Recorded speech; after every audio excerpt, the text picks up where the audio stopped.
Subscribe now and press the bell icon. Never miss an update. হযরতে সাওবান রাদিয়াল্লাহু তাআলা আনহু একজন সাহাবী ছিলেন। তো প্রতিদিন আপনার ক্ষীণ হয়ে যাচ্ছেন, দুর্বল হয়ে যাচ্ছেন। রাসূল পাক সাল্লাল্লাহু আলাইহি ওয়াসাল্লামের কাছে উপস্থিত হয়েছেন। নবী সাহাবীদের শারীরিক অবস্থাও ভালো রাখতেন এবং আত্মিক রূহের খবরও রাখতেন। দুনিয়াবি সুখ শান্তিও যেন থাকে, আখিরাতের সুখ শান্তিও যেন থাকে, চতুর্দিকে নবী আমার লক্ষ্য করতেন। আল্লাহ রাসূল সাল্লাল্লাহু আলাইহি সাল্লাম সাহাবীকে দেখছেন ক্ষীণ হয়ে যাচ্ছে, দুর্বল হয়ে যাচ্ছে। তো একটা হিষ্টপুষ্ট ভালো মানুষ যদি দুর্বল হয়ে যায়, তো যে তার অভিভাবক, যে তার মালিক আছে, তাহলে তার কর্তব্য হবে তাকে জিজ্ঞেস করা, কারণ এটা হচ্ছে আমার রাসূলের সুন্নাত। রাসূল আমার বলছেন, সাহাবী কি ব্যাপার, তুমি দুর্বল হয়ে যাচ্ছ দিন দিন, খাও না? কি তোমার টেনশনটা কি, অসুখ হয়েছে? তো সাওবান রাদিয়াল্লাহু তাআলা আনহু তিনি বলছেন, ইয়া রাসূলুল্লাহ, আমার সেই রকম কোনো অসুখ নেই, কিন্তু একটা মনের অসুখ হয়েছে। জোরে বলেন সুবহানাল্লাহ। বলে মনের অসুখ মানে? বলে নবী গো, আপনাকে আমি অত্যন্ত ভালোবাসি, খুব ভালোবাসি আপনাকে। ইয়া রাসূলুল্লাহ, তো এই কিছুদিন থেকে আমার মাথায় চিন্তা এসেছে। কি চিন্তা? যদি ইয়া রাসূলুল্লাহ আপনার আগে আমার ইন্তেকাল হয়ে যায়, তাহলে আমি তো কবরে চলে যাব, দুনিয়াতে তো আমাকে রাখবে না। দুনিয়ায় যতদিন আছি, মন খারাপ হলে, যদি কোনো টেনশনে থাকি বা মন যদি খারাপ হয়, খেতে যদি না পাই, ইয়া রাসূলুল্লাহ আপনার কাছে চলে আসি, আপনার চেহারা দেখি, আমার খিদাও দূর হয়ে যায়, টেনশনও দূর হয়ে যায়। জোরে বলেন সুবহানাল্লাহ। তো আমি টেনশন এটাই করছি, যদি আমার ইন্তেকাল হয়ে যায়, আমি তো কবরে চলে যাব, কবরে যাওয়ার পরে আমি কেমন করে আপনাকে দেখব, যদি সেখানে আপনাকে মন চাই দেখতে। যদি মন আমার খারাপ হয়, এমনিতে ভালো লাগে না, একদিন দুদিন হলে আপনাকে দেখার জন্য ছুটে চলে আসি, কবরে যাওয়ার পরে কেমন করে আপনাকে দেখবো, থাকবো কেমন করে? এক নাম্বার। দুই নাম্বার হচ্ছে, যদি খোদা না খাস্তা আমি বেঁচে গেলাম, যদি আমার আগে আপনার ইন্তেকাল হয়, ইয়া রাসূলুল্লাহ কেমন করে আমি সহ্য করব? এই চিন্তায় আমি বেচैन হয়ে আছি, আর আমি দিন বা দিন ক্ষীণ দুর্বল হয়ে যাচ্ছি। জোরে বলেন সুবহানাল্লাহ। নবী আমার বলছেন, সাওবান শোনো, যদি তুমি সত্যিকারী আমাকে ভালোবেসে থাকো, যে আমাকে সত্যিকারী অরিজিনাল ভাবে ভালোবাসবে, দুনিয়া আখিরাতে সব জায়গাতে যেখানে আমাকে স্মরণ করবে, সেখানেই আমি নবী মুস্তাফাকে পাবে। জোরে বলেন সুবহানাল্লাহ। কোরআন বলছে, ইন্না আরসালনাকা শাহিদাও ওয়া মুবাশশিরাও ওয়া নাযীরা, নিশ্চয় হে রাসূল আমি আপনাকে হাজির ও নাযীর করে প্রেরণ করেছি। জোরে বলেন সুবহানাল্লাহ। আল্লাহর নবী সাল্লাল্লাহু আলাইহি ওয়াসাল্লাম বলছেন, সাহাবী টেনশন তোমার নেই। হযরত ইমাম হাসান হুসাইন বলছেন, মাগো খিদা পেয়েছি, আজ কয়েকদিন খাইনি, তো যদি একটু অনুমতি দিতে আমার নানা জানের কাছে চলে যেতাম, আমার নানার নুরানি চেহারাখানা দেখতাম, নুরানি চেহারাখানা দেখে আমার মনটাকে কি শীতল করতাম, আজকে মনটাকে শীতল করে, জানটাকে শীতল করে ফিরে আসতাম। জোরে বলেন সুবহানাল্লাহ।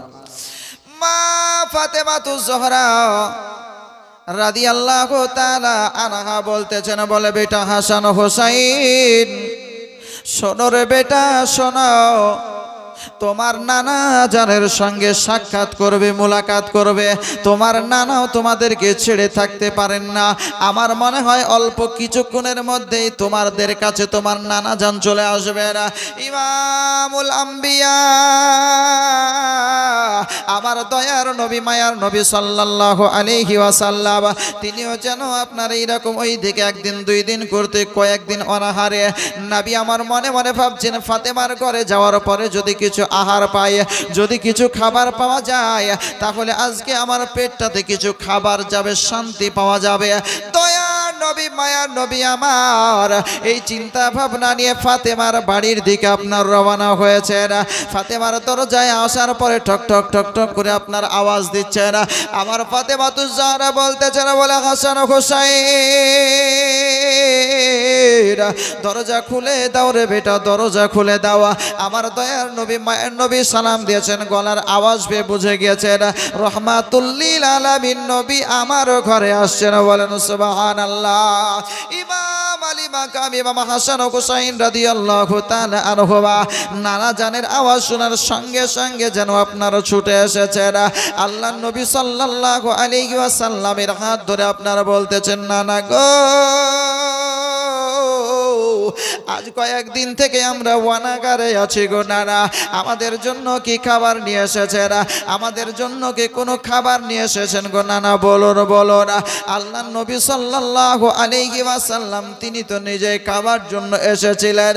আজকে ইমাম আলী মাকামদের কথা শুনে যেন ইমাম হাসান হুসাইনের কথা শুনে আমার দয়ার নবী মায়ের নবী সাল্লাল্লাহু আলাইহি ওয়াসাল্লাম আমার মা ফাতেমা তো জহরা রাদিয়াল্লাহু তাআলা আনহাকে বলতেছেন, ফাতেমা বলো রে বেটি বলো, আজকে কি হয়েছে? হাসান হুসাইন কি খেতে পাই নাই বলো।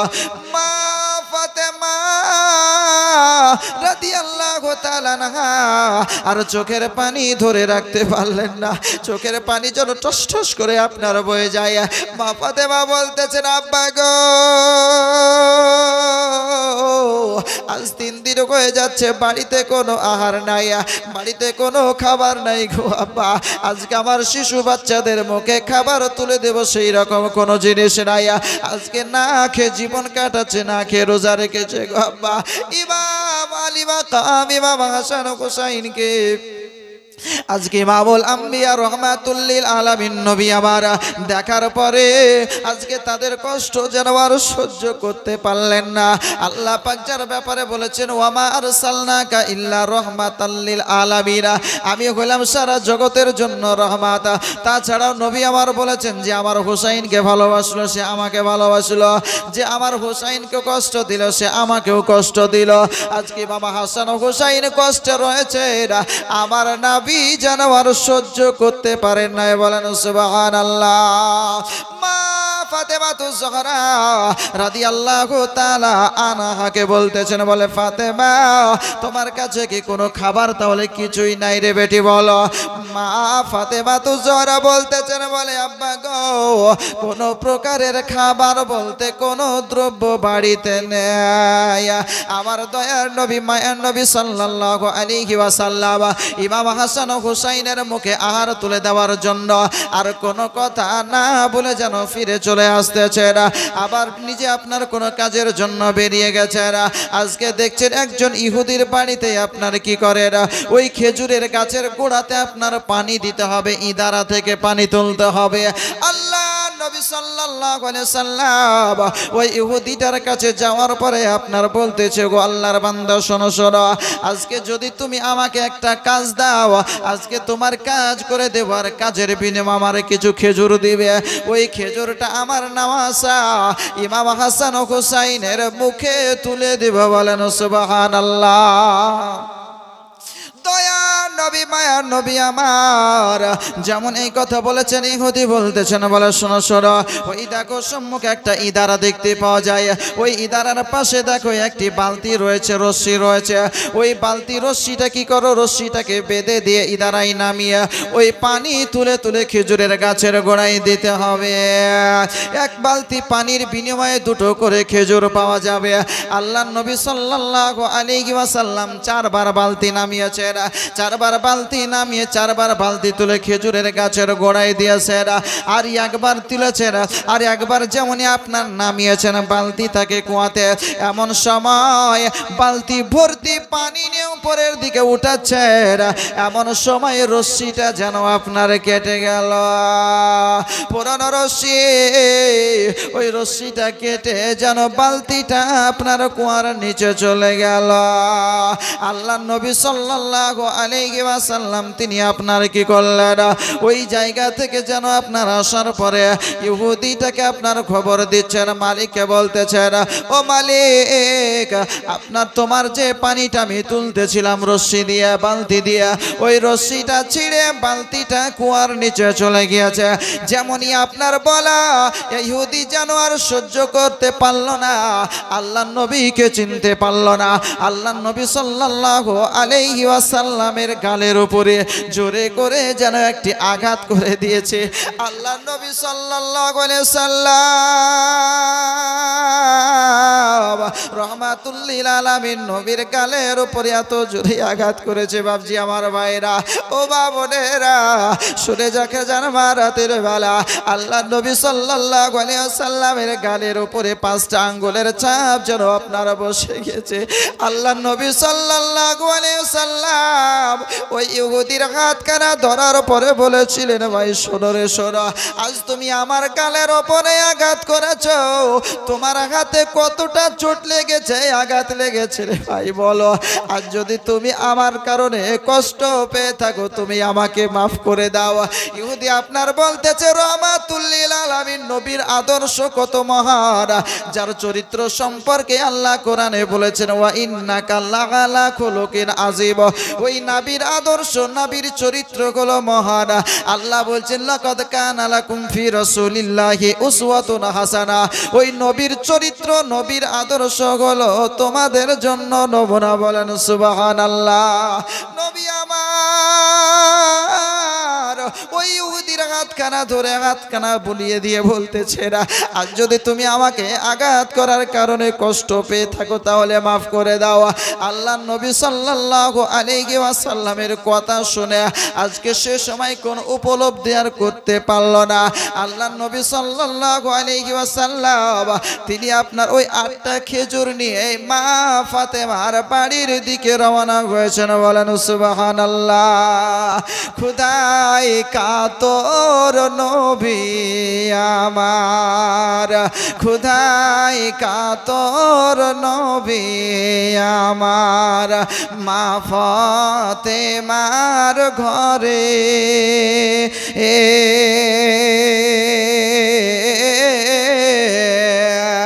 বলেন মাগো ঘরে কি তোমার ওগো খাবার কিছু আছে?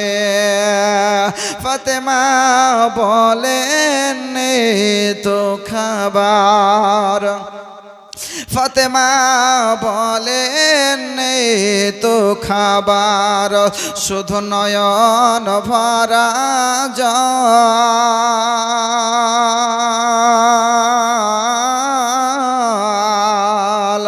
ও তোরা কেন্দে কেন্দে সাল্লে আলা বল সকলে বল।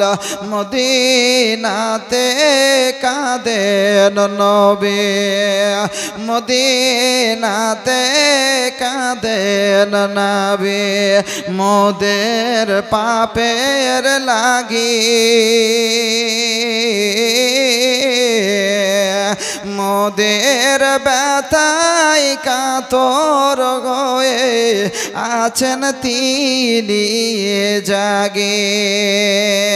মদিনার ওই সোনার মাটিতে, মদিনার ওই সোনার মাটিতে আমার নবী আছেন শুয়ে।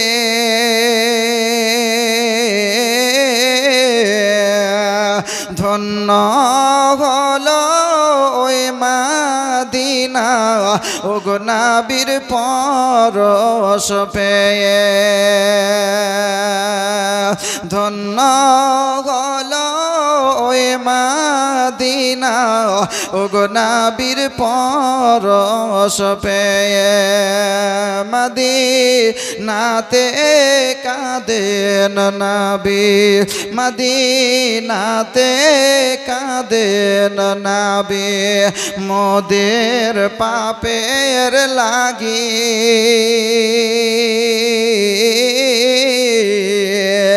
মোদের ব্যথায় কাতর হয়ে আছেন নবী জাগে। মদিনার ওই ভিজা মাটি, মদিনার ওই ভিজা মাটি আমার নবীর চোখের জল।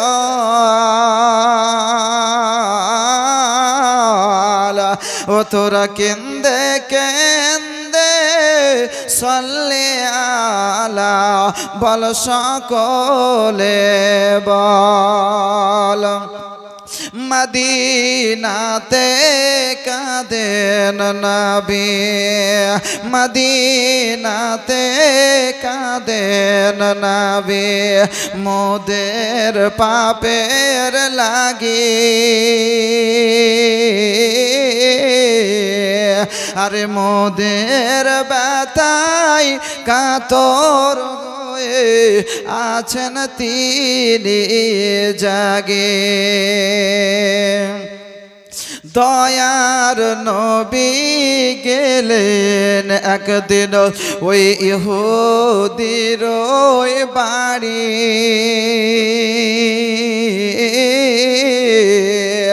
বালতি কুয়ায় পড়ে গেল ওগো ছিঁড়ে হাতের দড়ি,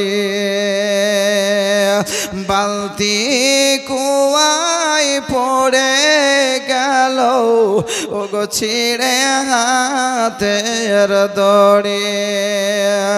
দয়ার নবী বলেন তাহারে, দয়ার নবী বলেন তাহারে, ওরে ভাই মারলি যে তুই আমায়,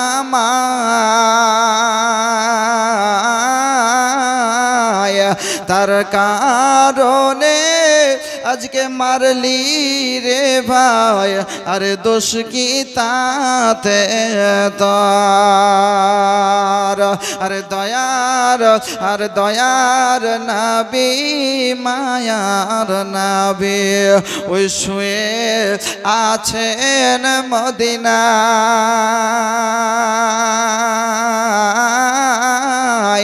ও তোরা কেন্দে কেন্দে সাল্লে আলা বল সকলে বল, ও তোরা কেন্দে কেন্দে সাল্লে আলা বল সকলে বল। মদিনাতে কাঁদেন নবী ওগো মোদের পাপের লাগি, আরে মোদের ব্যথায় কাতর হয়ে আছেন তিনি জাগি। আল্লাহ নবী আমার আজকে ইহুদির হাতে হাত বুলিয়ে দিয়ে বলতেছেন, ভাইয়া আজকে আমার কারণে তোমার রশ্মি ছিঁড়ে আজকে বালতিটা পড়ে গেছে রে ভাইয়া, আজকে এর জন্য যে তুমি আমাকে আঘাত করেছো রে ভাই, তুমি কি কষ্ট পেয়েছো বলো। আল্লাহ নবী আমার এইরকম আদর্শ দেখিয়ে দিয়ে খিচুড়গুলোকে নিয়ে যেন মা ফাতেমার বাড়ি আপনার চলে গেলেন। ইমাম হাসান হুসাইনকে ডাক দিচ্ছেন, ভাই হাসান হুসাইন এসো রে ভাই, এসো এসো এসো আমার কাছে চলে এসো। ইমাম হাসান হুসাইনকে আমার দয়ার নবী কোলের ওপরে তুলে নিয়েছেন, কোলের ওপরে তুলে নিয়ে তাদের মুখে খেজুরগুলো আপনার দিচ্ছেন আর বলছেন, ভাই হাসান হুসাইন এই খেজুরগুলো খেয়ে নাও রে ভাই, খেয়ে নাও। ইমাম হাসান হুসাইন খেজুরগুলো আপনার কাছে না। এমন সময় ওই ইহুদিটার মনে যেন আপনার ইমানের জেগে উঠেছে, ইমান যেন আপনার সাড়া দিয়েছে, বলতেছে যে মানুষটাকে আমি আঘাত করলাম, এক বালতি পানি তোলার বিনিময়ে মাত্র দুটো করে খেজুর দিয়েছিলাম, আজকে এইরকম কষ্ট করে পানি তুলে খেজুরের গাছের গোড়ায় পানি দিয়ে গেল, ওই মানুষটাকে আমি আঘাত করলাম। আঘাত করার পরে আজকে সে আমার কাছে ক্ষমা চাইলো, আমি তো ক্ষমা চাইলাম না। তার মানে এই মানুষটা আজকে সাধারণ মানুষ বলে আমার বিবেকে বাধা দেয়। আজকে ইহুদি বলতেছে বলে আমি তো তাওরাত কিতাবের মধ্যে পড়েছিলাম যিনি শেষ জামানার নবী হবেন, যিনি শেষ জামানার রাসূল হবেন তার নাম মুহাম্মদ, পিতার নাম আব্দুল্লাহ, তার আদর্শ সম্পর্কে অনেক কিছুই পড়েছিলাম। একবার দেখি ওই তাওরাত কিতাব খানা খোলার পরে অনেক পুরানো যেন কিতাব ফেটে ফেটে গিয়েছে, কিতাবখানা আপনার খুলে পড়তেছে, যেমনই আপনার খুলেছে আপনার খুলবি তো খুল, ওই জায়গাটাই খুলেছে যেই জায়গাতে ইহুদির ঘটনাটা আপনার লেখা রয়েছে। তাওরাত কিতাবের মধ্যে আমার আল্লাহ আগে জানিয়ে দিয়েছেন যিনি শেষ জামানার পয়গম্বর হবেন তিনার আদর্শ এইরকম হবে। তিনি আজকে ক্ষুধার্ততার কারণে, আজকে খিদার কারণে আজকে কি করবেন, নিজের নামাজাদের মুখে হাসি ফোটানোর জন্য, আজকে তাদের মুখে দুমুঠো আহার তুলে দেওয়ার জন্য একজন ইহুদির বাড়ি যাবেন। ওই ইহুদির বাড়ি থেকে পানি তোলার জন্য কুয়া থেকে পানি তুলবেন, রশ্মি ছিঁড়ে গিয়ে ওই কুয়াতে আপনার বালতিটা পড়ে যাবে, ইহুদি থাপ্পড় মারবে। নবী আমার তারই হাতে হাত বুলিয়ে দিয়ে তার কাছে মাফ নিয়ে নবী চলে যাবেন। জোরে বলেন সুবহানাল্লাহ। এই হলো নবীর আদর্শ, নবীর আখলাক। যেমনই আপনার এই ঘটনাটা ইহুদির চোখে আপনার পড়েছে, সে আপনার মনে মনে বলতেছে মাবুদ আমার মতন হতভাগা, আমার মতন দুর্ভাগ্য মনে হয় আর কেউ নাই। আমি রহমাতুল লিল আলামিন নবীর গায়ে হাত তুলে দিয়েছি, আমি বুঝতে পেরেছি তিনি হলেন শেষ জামানার পয়গম্বর। জোরে বলেন সুবহানাল্লাহ। আল্লাহ নবী, বিশ্ব নবী, মহানবী সাল্লাল্লাহু আলাইহি ওয়াসাল্লাম তিনি আজকে ওই ইহুদি যেন বলতেছে, বলে যে হাত দিয়ে যখন, এই হাত দিয়ে যখন আমি আমার নবীকে আঘাত করেছি, আমি আর হাতখানা আমার বডির সঙ্গে যুক্ত রাখতে চাই না। সঙ্গে সঙ্গে আপনার চোরা দিয়ে যেন কি করলো, ওই নিজের হাতখানাকে কেটে টুকরো করে দিয়ে ওই কাটা হাতটাকে ধরে আপনার ছুটতে আরম্ভ করেছে। কোথায়? আমার নবী মুস্তাফা সাল্লাল্লাহু আলাইহি ওয়াসাল্লাম কোথায় রয়েছেন? কোথায় গেলে আমার নবীকে পাবো? বলো রে বলো। যাকে দেখতে পাই তাকে জিজ্ঞাসা করে, বলো রে বলো আমার নবীকে কেন দেখতে পাই না? আমার নবীকে রাস্তা দিয়ে গিয়েছেন নাকি আমার নবী রাস্তা দিয়ে গিয়েছেন? নবী নবী নবী নবী করে জিজ্ঞাসা করে বেড়ায়, কেউ যেন নবীর খোঁজ দিতে পারে না।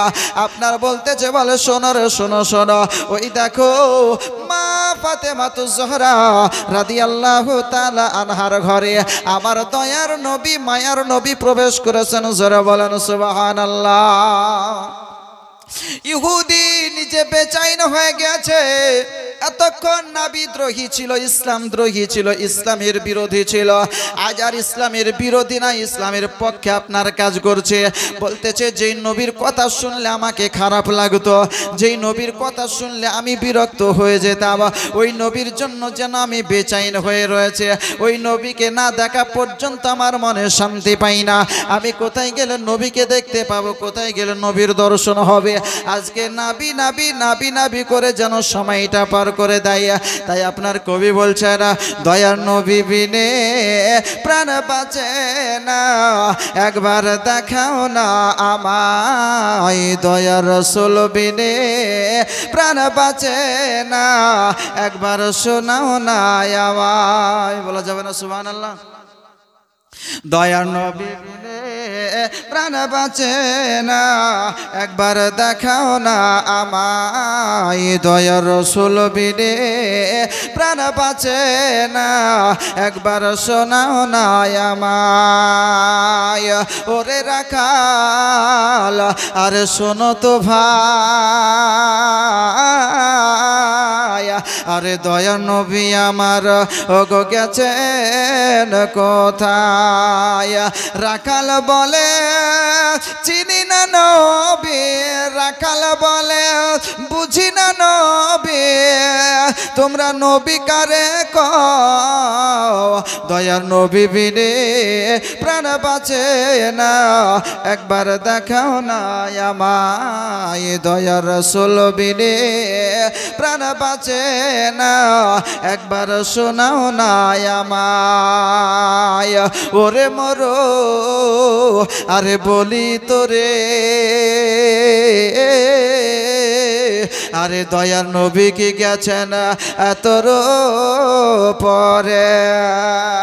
মরু বলে গেছে সত, মরু বলে গেছে সত, তবে নবীর পায়ের রেখা কেন পড়ে না? দয়ার নবী বিনে প্রাণ বাঁচে না, একবার দেখাও না আমায়। দয়ার রসুল বিনে প্রাণ বাঁচে না, একবার শোনাও না আমায়। তবে একটি লোক ওই গাছের তলে আরে সাজদায় পড়ে শুধু কান্না করে। বলা যাবে না সুবহানাল্লাহ? কি বলছে জানেন? আল্লাহর নবী, বিশ্ব নবী, মহানবী সাল্লাল্লাহু আলাইহি সাল্লাম যারা নবীকে কষ্ট দিচ্ছে, নবী আমার তাদের জন্যই কন্দন করছেন। জোরে বলেন সুবহানাল্লাহ। আমার গুনাহগার উম্মতকে আল্লাহ তুমি আমার হাওয়ালে করে দাও, আমাকে দিয়ে দাও। রব্বি হাবলি উম্মতি, আল্লাহ আমার গুনাহগার উম্মতকে আমার হাওয়ালে করে দাও, আমাকে দাও। আমি নবী মুস্তাফা তাদেরকে সঙ্গে নিয়ে জান্নাতে যেতে চাই। বলেন সুবহানাল্লাহ। তবে একটি লোক ওই গাছের তলে ওরে সাজদায় পড়ে শুধু কান্না করে। রোজা হাসরে মহাবিপদে, রোজা হাসরে মহাবিপদে আমার উম্মত কেমনে হবে পার? দয়ার নবী বিনে প্রাণ বাঁচে না, একবার দেখাও না আমায়। দয়ার রসুল বিনে প্রাণ বাঁচে না, একবার শোনাও না আমায়। ওই ইহুদি আজকে যেন বেচাইন হয়ে রয়েছে, নবীকে কোথায় গেলে, কোন দিকে গেলে নবীকে পাওয়া যাবে। আল্লাহ নবী, বিশ্ব নবী, মহানবী সাল্লাল্লাহু আলাইহি ওয়াসাল্লামের যখন খোঁজ পেয়েছে, মা ফাতেমার ঘরে নবী আমার অবস্থান করতেছেন। ইহুদির বাড়ি যেন, ইহুদি যেন আপনার চলতে আরম্ভ করলেন। আল্লাহ নবী সাল্লাল্লাহু আলাইহি ওয়াসাল্লামের কাছে যাওয়ার পরে ওই মা ফাতেমা দরজায় যাওয়ার পরে টক টক করে আপনার আওয়াজ দিচ্ছেন। আল্লাহ নবী সাল্লাল্লাহু আলাইহি ওয়াসাল্লাম তিনি আপনার ইমাম হাসান হুসাইন রাদিয়াল্লাহু তাআলা আনহুমাকে বলতেছেন, বলে ভাই যাও যাও দরজাটা খুলে দাও, কোনো একজন হয়তো এসেছে। যখনই দরজা খুলে দেওয়া হয়েছে, দেখছে কাটা হাতে ধরে একজন ব্যক্তি আপনার দাঁড়িয়ে রয়েছে। আল্লাহ নবীকে যাওয়ার পরে বলা হলো, নবী গো এইরকম একজন ব্যক্তি আপনার কাটা হাতে নিয়ে দাঁড়িয়ে রয়েছে। আল্লাহ নবী সাল্লাল্লাহু আলাইহি সাল্লামকে বলছেন আপনার সঙ্গে সাক্ষাৎ করবে না, আজকে আপনার সঙ্গে সাক্ষাৎ করার জন্য হাজির হয়েছে। আল্লাহ নবী সাল্লাল্লাহু আলাইহি ওয়াসাল্লাম তিনি আপনার বাড়ি থেকে বেরিয়ে আসলেন। আসার পরে দেখছেন ওই ব্যক্তি যে আমার গালে আঘাত করেছিল, আর সেই হাতটাকে কেটে হাতে ধরে আমার কাছে এসেছে। বলেন সুবহানাল্লাহ। আল্লাহ নবী, বিশ্ব নবী সাল্লাল্লাহু আলাইহি ওয়াসাল্লামকে দেখার পরে বলতেছে, ওগো নবীজি আমি বড় আমার নফসের প্রতি জুলুম করেছি, অত্যাচার করেছি। ওগো দয়ার নবী, মায়ার নবী আমার, আপনাকে চিনতে পারি নাই। আপনি যে শেষ জামানার পয়গম্বর, আপনি যে নূরুন আলা নূর, আপনি জাদম পয়গম্বরের হুজুর। ইয়া রাসূলুল্লাহ, আপনার কারণে যে 18,500 মাখলুকাত তৈরি হয়েছে। ইয়া রাসূলুল্লাহ, ইয়া হাবিবাল্লাহ, নবী গো আপনাকে আমি চিনতে পারি না, আপনাকে আমি আঘাত করেছি গো নবী। আমি বুঝতে পারলাম আপনি হলেন শেষ জামানার পয়গম্বর। আমি তাওরাত, জবুর, ইনজিল কিতাবের মধ্যে পড়েছিলাম যিনি শেষ জামানার পয়গম্বর হবেন তিনার আদর্শ হবে এত সুন্দর উত্তম আদর্শ, যার সম্পর্কে আল্লাহ পবিত্র কোরআনের মধ্যে বলেছেন, লাকাদ কানা লাকুম ফি রাসূলিল্লাহি উসওয়াতুন হাসানা। ওই নবীর চরিত্র, নবীর আদর্শ তোমাদের জন্য উত্তম নমুনা। বলেন সুবহানাল্লাহ। ওই নবীর আদর্শ তোমাদের জন্য উত্তম নমুনা। বাবজি আমার ভাইরা, আল্লাহ বলছেন তোমাদের জন্য নমুনা। ওই নবীর আদর্শ আখলাক নিজেদের মধ্যে নিয়ে এসো। আচ্ছা বলেন, কোন মানুষ যদি আপনাকে এরকম মারে তা আপনি ওকে বলবেন যে ভাই তাহলে কি হলো, তুমি কষ্ট পেলে আমাকে মারলা তো? বলবেন আপনি? সঙ্গে সঙ্গে মেজাজ সনকাবে, কিসের জন্য মারলি না? ও যদি এক থাপ্পড় মারতে চেষ্টা করবেন 2 ঘুষি মারার, তাই না? যদি এমনি কথা বলে তা আপনি চেষ্টা করবেন ওর কলার ধরার, তাই তো নাকি বিরাদারানে মিল্লাত ইসলামিয়া। কিন্তু নবী কার নাম, নবীর আদর্শ কেমন, নবীকে আঘাত করেছে তো নবী আমার ঘুরিয়ে জিজ্ঞেস করছেন, ভাই তুমি কষ্ট পেয়েছো, আমাকে আঘাত করলে তোমার হাতে লাগেনি তো? সুবহানাল্লাহ ওয়া বিহামদিহি। নবী কার নাম, আল্লাহ রাসূল সাল্লাল্লাহু আলাইহি ওয়াসাল্লামের আদর্শ দেখে বলছি, ইয়া রাসূলুল্লাহ, নবী গো, আজকে বুঝতে পেরেছি আপনি শেষ জামানার পয়গম্বর। আমার নফসের উপর অত্যাচার করেছি, জুলুম করেছি। ইয়া রাসূলুল্লাহ, ইয়া হাবিবাল্লাহ, নবীজি আপনি আমাকে কি করুন, ক্ষমা করে দিন, আর আপনার কালেমা পড়িয়ে আপনি আমাকে মুসলমান বানিয়ে নিন। জোরে বলেন সুবহানাল্লাহ। আল্লাহ রাসূল সাল্লাল্লাহু আলাইহি ওয়াসাল্লাম বলেন, কালেমা পড়বে? বলে হ্যাঁ কালেমা পড়বো। বলে তাহলে দেরি নয়, পড়ো। আশহাদু আল্লা ইলাহা ইল্লাল্লাহু ওয়া আশহাদু আন্না মুহাম্মাদান আবদুহু ওয়া রাসূলুহু। কালেমা পড়লেন, মুসলমান হলেন। নবী আমার বলছেন, কি ব্যাপার, কাটা হাত কেন? বলে ইয়া রাসূলুল্লাহ, যে হাত দিয়ে আপনাকে আঘাত করেছি আমার সেটা ঈমান বলছে যে হাত দিয়ে আপনাকে আঘাত করেছি ওই হাত আমি রাখবো না, এই জন্য আমি কেটে দিয়েছি। বলে এতক্ষণ পর্যন্ত তোমার জীবনে গুনাহ ছিল, অন্যায় ছিল, পাপ ছিল, তুমি আল্লাহকে সাজদা করনি, আল্লাহর সঙ্গে অংশীদার বানিয়েছো। ইন্নাশ শিরকা লা যুলমুন আযীম। কোরআন বলছে শিরক হচ্ছে সবচেয়ে বড় অত্যাচার, বড় জুলুম আল্লাহর সঙ্গে। তো এতদিন পর্যন্ত পাপ করেছো, গুনাহ করেছো, আমাকে বিশ্বাস করো না যে আমি শেষ জামানার পয়গম্বর। কিন্তু শোনো, যখন তুমি কালেমা পড়েছো, এক আল্লাহকে বিশ্বাস করেছো, আমি যে নবী আমাকে বিশ্বাস করেছো, এর জন্য আল্লাহ পাক রব্বুল আলামিন তোমার জীবনের অতীতের সমস্ত গুনাহকে আল্লাহ ক্ষমা করে দিয়ে তোমাকে নিষ্পাপ বানিয়ে দিয়েছেন। জোরে বলুন সুবহানাল্লাহ। যখন তুমি পাপ মুক্ত হয়ে গেছো, আর কেন তোমার কাটা হাত থাকবে? দাও তোমার কাটা হাতটাকে গোটা করে দিয়ে। জোরে বলুন সুবহানাল্লাহ। ওই কাটা হাত ইহুদের কাছ থেকে নিয়ে রাসূল সাল্লাল্লাহু আলাইহি সাল্লাম রেখে শুধুমাত্র লোআবে দাহান, থুতু মুবারক, তিনার লোআবে দাহান থুতু মুবারক নিয়ে এইরকম ভাবে ফেবিকুইক আঠার মতো লাগিয়ে দিলেন। আর যেমন লাগিয়ে দেওয়া আগে যেমন কাজ করছিল তার চাইতে শত শত গুণ বেশি কাজ করছে। জোরে বলেন সুবহানাল্লাহ। আর বুঝাই যাচ্ছে না যে হাতটা আমার কাটা ছিল, একদম একই রকম হয়ে গেছে, কোনো দাগ নাই, কোনো চিহ্ন নাই, একই রকম হয়ে গেছে, আগে যেমন ছিল আবার তেমনই হয়ে গেছে। জোরে বলেন সুবহানাল্লাহ। আল্লাহর নবী সাল্লাল্লাহু আলাইহি ওয়াসাল্লামের আদর্শ, আখলাক, চরিত্র দেখে মানুষ কালেমা পড়েছে, মুসলমান হয়েছে। বাবজি আমার ভাইরা, আমরা মুসলমান, মুখে বলছি মুসলমান, কিন্তু আমাদের চরিত্র কিন্তু মুসলমানের মতন হচ্ছে না, অমুসলিমের মতন চরিত্র। মুসলমান কখনোই কাউকে ধোঁকা দিতে পারে না, মুসলমান কখনো মদ পান করতে পারে না, মুসলমান কখনো জেনা করতে পারে না, এটা হচ্ছে হারাম। আল্লাহ পাক রব্বুল আলামিন কোরআনে বলেছেন, ইয়াসআলুনাকা আনিল খামরি ওয়াল মাইসির কুল ফীহিমা ইসমুন কাবীর। আল্লাহ পাক রব্বুল আলামিন বলছেন, হাবিব আপনাকে জিজ্ঞেস করা হচ্ছে জুয়া সম্পর্কে, আপনাকে জিজ্ঞেস করা হচ্ছে মদ সম্পর্কে। ইয়া রাসূলুল্লাহ আপনি বলে দিন, কুল ফীহিমা ইসমুন কাবীর, এই দুটো কাজে বড় ধরনের গুনাহ রয়েছে। বিরাদারানে মিল্লাত ইসলামিয়া, কোরআন বলছে যে জুয়া যদি খেলেন গুনাহ হবে, গুনাহে কাবীরা হবে। মদ যদি আপনি পান করেন গুনাহে কাবিরা হবে, জেনা যদি করেন গুনাহে কাবিরা হবে। কিন্তু মুসলমানের সন্তান এগুলা করে না, করে না। তো কোরআন বলছে জুয়াতে বড় ধরনের গুনাহ, জেনাতে বড় ধরনের গুনাহ। এই রকমই আপনার মনে করেন যত হারাম কাজ আছে, কিন্তু আজ সেইভাবে আগে যেভাবে আপনার আগানে বাগানে তাস নিয়ে জুয়া খেলা হতো, এখন এই জুয়া কমে যাওয়ার পরে স্ট্যান্ডার্ড জুয়া সব জায়গাতে চালু হয়েছে। কোনটা বলেন তো? টিকিট, মৌলানা সাহেব ঠিক ধরেছে, লটারির টিকিট, স্ট্যান্ডার্ড জুয়া ওপেন ভাবে খেলছে, কোনো সমস্যা নাই। একটা ছাতা ফুটিয়ে নিয়েছে, রাস্তার উপরে একটা ছোট্ট দু হাতের টেবিল নিয়েছে, বসে গেছে, স্ট্যান্ডার্ড ব্যবসা চলছে।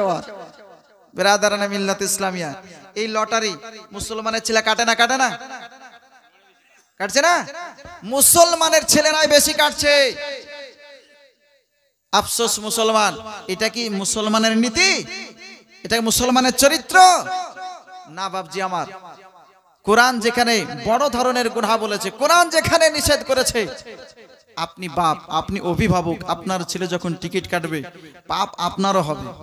কিয়ামতের দিনে পাকড়াও আপনিও হবেন যদি আপনি বারণ না করেন, আপনার ছেলেকে শাসন না করেন। অবশ্যই আপনাকে শাসন করতে হবে, এটা আপনার দায়িত্ব, এটা আপনার কর্তব্য। আপনার ছেলেকে সঠিক পথে চালান, যদি না চালান হিসাব আপনাকে লাগবে। Subscribe now and press the bell icon. Never miss an update.